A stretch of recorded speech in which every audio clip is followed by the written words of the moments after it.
ऐसे घर कर गई है, हमारी समाज व्यवस्था का ऐसा हिस्सा बन गई है कि कभी कभी तो हम आंख भी बंद कर देते हैं। अब आंख बंद करने का समय नहीं है। अगर सपनों को सिद्ध करना है, संकल्प को पार करना है, तो हमें ये आंख मिचौली बंद करके, आंख में आंख मिला करके तीन बुराइयों से लड़ना बहुत समय की मांग है। हमारे देश की सारी समस्याओं की जड़ में भ्रष्टाचार ने दिमक की तरह देश की सारी व्यवस्थाओं को, देश के सामर्थ्य को पूरी तरह नोच लिया है। भ्रष्टाचार से मुक्ति, भ्रष्टाचार के खिलाफ जंग हर इकाई में, हर क्षेत्र में। और मैं देशवासियों, मेरे प्रिय परिवारजनों, ये मोदी के जीवन का कमिटमेंट है। ये मेरे व्यक्तित्व का एक कमिटमेंट है कि मैं भ्रष्टाचार के खिलाफ लड़ाई लड़ता रहूंगा। दूसरा, हमारे देश को नोच लिया है परिवारवाद ने। इस परिवारवाद ने देश को जिस प्रकार से जकड़ के रखा है, उसने देश के लोगों का हक छीना है। और तीसरी बुराई तुष्टीकरण की है। ये तुष्टीकरण में भी देश के मूलभूत चिंतन को, देश के सर्व समावेशक हमारे राष्ट्रीय चरित्र को दाग लगा दिए हैं, तहस नहस कर दिया है इन लोगों ने। और इसलिए मेरे प्यारे देशवासियों, इसलिए मेरे प्यारे परिवारजनों, हमें इन तीन बुराइयों के खिलाफ पूरे सामर्थ्य के साथ लड़ना है। भ्रष्टाचार, परिवारवाद, तुष्टीकरण, ये चुनौतियां हमारे, ये ऐसी चीजें पनपी है जो हमारे देश के लोगों का जो आकांक्षा है उसका दमन करती है। हमारे देश के कुछ लोगों के पास जो छोटा मोटा सामर्थ्य है उसका शोषण करती है। ये ऐसी चीजें हैं जो हमारे लोगों की आशा आकांक्षाओं को सवाल या निशान में गाड़ देती है। हमारे गरीब हो, हमारे दलित हो, हमारे पिछड़े हो, हमारे पसमानदा हो, हमारे आदिवासी भाई बहन हो, हमारी माताएं बहनें हो, हमने सबने उनके हकों के लिए इन तीन बुराइयों से मुक्ति पानी है। हमें भ्रष्टाचार के खिलाफ एक नफरत का माहौल बनाना है। जैसे गंदगी हमें नफरत पैदा करती है ना मन में, गंदगी पसंद नहीं है, ये सार्वजनिक जीवन की इससे बड़ी कोई गंदगी नहीं हो सकती। और इसलिए हमारे स्वच्छता अभियान को एक नया मोड़ ये भी देना है कि हमें भ्रष्टाचार से मुक्ति पानी है। सरकार टेक्नोलॉजी से भ्रष्टाचार की मुक्ति के लिए बहुत प्रयास कर रही है। आपको जानकर के हैरानी होगी, इस देश में पिछले 9 साल में एक काम मैंने ऐसे किया, आंकड़ा सुनोगे तो लोगों का मोदी ऐसा करता है जैसे 10 करोड़ लोग करीब करीब जो गलत फायदा उठाते थे वो मैंने रोक दिया। तो आप में से कोई कहेगा आपने लोगों से अन्याय कर दिया। जी नहीं, ये 10 करोड़ कौन लोग थे? ये 10 करोड़ वो लोग थे जिनका जन्म ही नहीं हुआ था और उनके नाम पर उनके विडो हो जाते थे, वो वृद्ध हो जाते थे, वो दिव्यांग हो जाते थे, फायदे लिए जाते थे।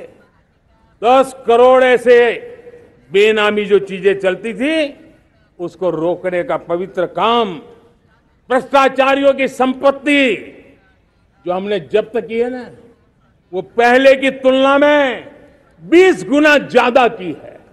मेरे प्यारे परिवारजनों, ये आपकी कमाई का पैसा लोग लेकर के भागे थे, 20 गुना ज्यादा संपत्ति को जब्त करने का। और इसलिए लोगों की मेरे प्रति नाराजगी होना बहुत स्वाभाविक है, लेकिन मुझे भ्रष्टाचार के खिलाफ की लड़ाई को आगे बढ़ाना है। हमारे सरकारी व्यवस्था ने पहले कैमरा के सामने तो कुछ हो जाता था, लेकिन बाद में चीजें अटक जाती थी।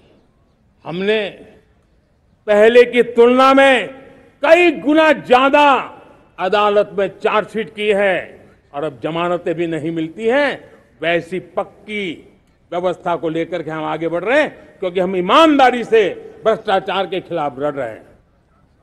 आज परिवारवाद और तुष्टीकरण, इसने देश का बहुत बड़ा दुर्भाग्य किया है। अब लोकतंत्र में ये कैसे हो सकता है कि पॉलिटिकल पार्टी, और मैं विशेष बल दे रहा हूं पॉलिटिकल पार्टी, आज मेरे देश के लोकतंत्र में एक ऐसी विकृति आई है जो कभी भारत के लोकतंत्र को मजबूती नहीं दे सकती। और वो क्या है बीमारी? परिवारवादी पार्टियां। और उनका तो मंत्र क्या है? Party of the family, by the family and for the family. इनका तो जीवन मंत्र यही है कि उनकी पॉलिटिकल पार्टी, उनका राजनीतिक दल परिवार का, परिवार के द्वारा और परिवार के लिए, परिवारवाद और भाई भतीजावाद प्रतिभाओं के दुश्मन होते हैं, योग्यता को नकारते हैं, सामर्थ्य को स्वीकार नहीं करते हैं। और इसलिए परिवारवाद इस देश के लोकतंत्र की मजबूती के लिए उसकी मुक्ति जरूरी है। सर्वजन हिताय सर्वजन सुखाय, हर किसी को हक मिले इसलिए, और सामाजिक न्याय के लिए भी ये बहुत। उसी प्रकार से तुष्टीकरण ने सामाजिक न्याय का सबसे बड़ा नुकसान किया। अगर सामाजिक न्याय को तबाह किसने किया है तो ये तुष्टीकरण की सोच, तुष्टीकरण की राजनीति, तुष्टीकरण का सरकारी योजनाओं का तरीका, इसने सामाजिक न्याय को मौत के घाट उतार दिया है। और इसलिए हमें तुष्टीकरण, भ्रष्टाचार, ये विकास का सबसे बड़ा दुश्मन है। अगर देश विकास चाहता है, देश 2047 विकसित भारत का सपना का साकार करना चाहता है, तो हमारे लिए आवश्यक है कि हम किसी भी हालत में देश में भ्रष्टाचार को सहन नहीं करेंगे। इस मूड को लेकर के चलना चाहिए। मेरे प्यारे परिवारजनों, हम सबका एक बहुत बड़ा महत्वपूर्ण दायित्व है। आपने जिस प्रकार से जिंदगी जी है, हमारे आने वाली पीढ़ी को ऐसी जिंदगी जीने के लिए मजबूर करना, यह हमारा गुनाह है। यह हमारा दायित्व है कि हमारे आने वाली पीढ़ी को हम ऐसा समृद्ध देश दें, ऐसा संतुलित देश दें, ऐसा सामाजिक न्याय की धरोहर वाला देश दें, ताकि छोटी छोटी चीजों को पाने के लिए उन्हें कभी भी संघर्ष न करना पड़े। हम सभी का कर्तव्य, हर नागरिक का कर्तव्य है, और ये अमृत काल कर्तव्य काल है। हम कर्तव्य से पीछे नहीं हो सकते। हमें वो भारत बनाना है जो पूज्य बापू के सपनों का था। हमें वो भारत बनाना है जो हमारे स्वतंत्र सेनानियों का सपना था। हमें वो भारत बनाना है जो हमारे वीर शहीदों का था, हमारी वीरांगनाओं का था, जिन्होंने मातृभूमि के लिए अपना जीवन दे दिया था।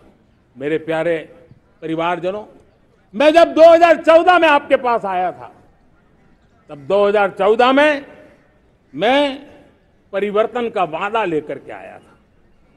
2014 में मैंने आपको वादा किया था मैं परिवर्तन लाऊंगा, और 140 करोड़ मेरे परिवारजन, आपने मुझ पे भरोसा किया और मैंने विश्वास पूरा करने की कोशिश की। रिफॉर्म, परफॉर्म, ट्रांसफॉर्म, वो 5 साल जो वादा था वो विश्वास में बदल गया, क्योंकि मैंने परिवर्तन का वादा किया था। रिफॉर्म, परफॉर्म, ट्रांसफॉर्म के द्वारा मैंने इस वादे को विश्वास में बदल दिया।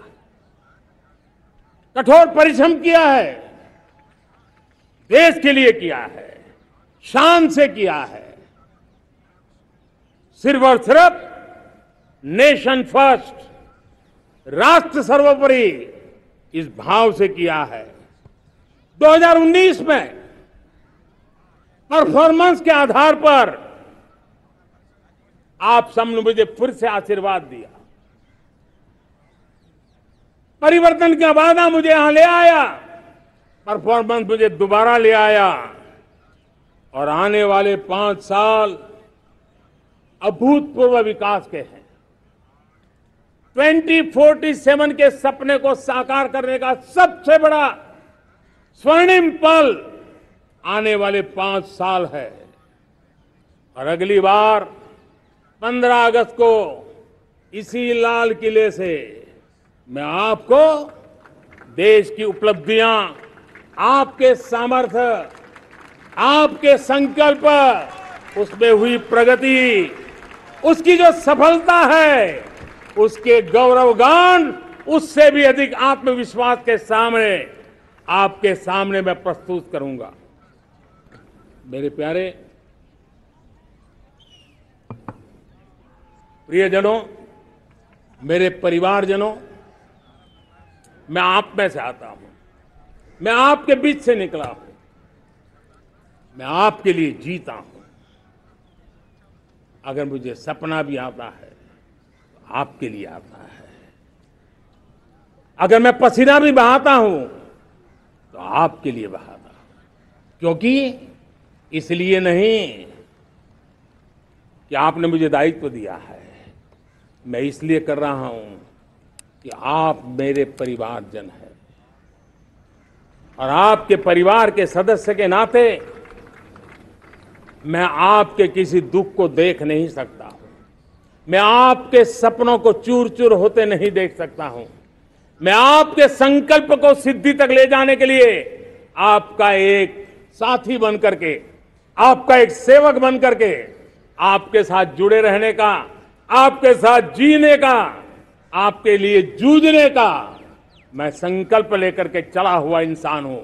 और मुझे विश्वास है, हमारे पूर्वजों ने आजादी के लिए जो जंग लड़ा था, जो सपने देखे थे, वो सपने हमारे साथ है। आजादी के जंग में जिन्होंने बलिदान दिया था, उनके आशीर्वाद हमारे साथ है। और 140 करोड़ देशवासियों को एक ऐसा अवसर आया है, ये अवसर हमारे लिए एक बहुत बड़ा संबल लेकर के आया है। और इसलिए